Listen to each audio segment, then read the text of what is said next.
aš esu suaugus, man 22 metai ir aš negaliu laikyti teisų dėl savo sveikatos ypatumų.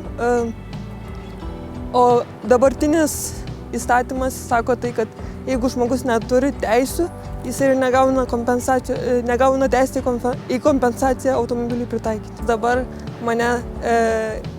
aš esu priklausoma nuo kito asmens, nuo šeimos šiuo atveju.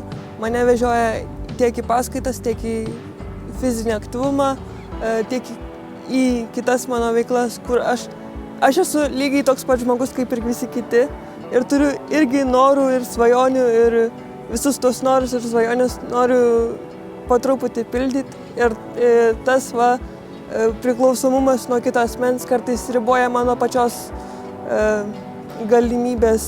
Mano dvynėm yra 15 metų, paauglės, viena iš jų turi negalią, sunkią negalią, cerebrinį paralyžių. Kiekvieną dieną reikia Viltę ir jos vežimėlį elektrinį pakelti ne mažiau kaip 10 kartų į automobilį ir iš automobilio.